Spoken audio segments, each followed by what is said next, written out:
Hello students, যারা ক্যালকাটা ইউনিভার্সিটিতে semester 3-তে এই 2024 সালে পড়ছো, যাদের পলিটিক্যাল সায়েন্স পেপারটি রয়েছে জেনারেল সাবজেক্ট হিসেবে বা এমডিসি কিংবা CC3, তবে অনার্স নয়, তাদের জন্য এই ভিডিওতে আমি 15 মার্কের জন্য কিছু প্রশ্নের সাজেশন আমি আলোচনা করব।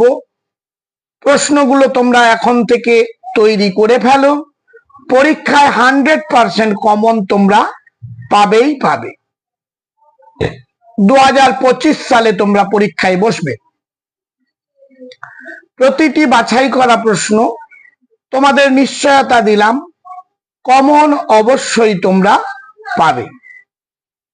প্রথম প্রশ্ন, তার আগে বলে নি, যারা এই চ্যানেলে নতুন তারা চ্যানেলটি সাবস্ক্রাইব করে পাশের বেল আইকনটি ক্লিক করে রেখো। নতুন কোনো ভিডিও আপলোড করলে সহজেই তার নোটিফিকেশন পেয়ে যাবে। তবে হ্যাঁ, বন্ধুদের মধ্যে শেয়ার করতে ভুলে যেও না।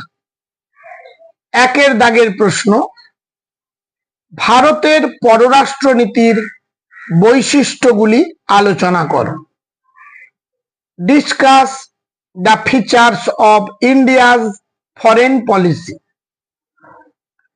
দুয়ের দাগ, ভারত ও বাংলাদেশের মধ্যে সম্পর্ক আলোচনা করো।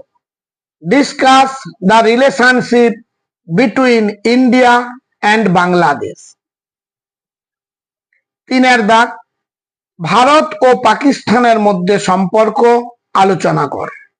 Discuss the relationship between India and Pakistan.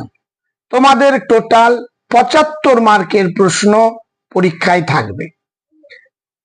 First semester এবং সেকেন্ড সেমিস্টারে যেভাবে তোমাদের মার্কস ডিভিশন ছিল, একই রকম ভাবে একই প্যাটার্নে এখনো তোমাদের রয়েছে এই সাবজেক্টে।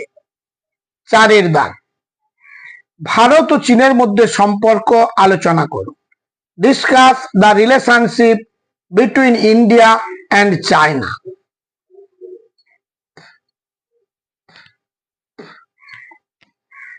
পরের প্রশ্ন, পাঁচের দাগ, আন্তর্জাতিক রাজনীতিতে চীন ও জাপানের গুরুত্ব লেখো। Discuss the importance of China and Japan in international politics.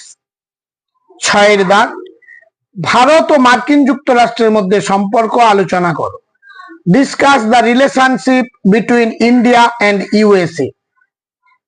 সাতের দাগ, সম্মিলিত জাতিপুঞ্জের সাধারণ সভার গঠন ও কার্যাবলী আলোচনা করো। Discuss the composition and functions of the United Nations general assembly. আটের দাগ, পশ্চিম ইউরোপের সংহতি স্থাপনে ইউরোপীয় ইউনিয়নের ভূমিকা আলোচনা করো। Discuss the role of the European Union in establishing the integration of western Europe. Last প্রশ্ন 9 নম্বর, সম্মিলিত জাতিপুঞ্জের নিরাপত্তা পরিষদের গঠন ও ভূমিকা আলোচনা করো।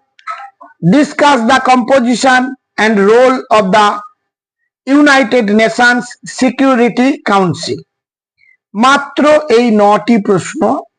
এই চ্যানেলের বিশেষত্ব হলো সবচেয়ে কম প্রশ্ন দিয়ে আমরা পরীক্ষায় 100% কমন পাই। তাই মনুষ্য কোচিং ভবানীপুর চ্যানেলটি সাবস্ক্রাইব করে লাইক করে বন্ধুদের মধ্যে শেয়ার করতে ভুলে যেও না। আজ তাহলে এই পর্যন্ত, দেখা হবে পরবর্তী ভিডিওতে।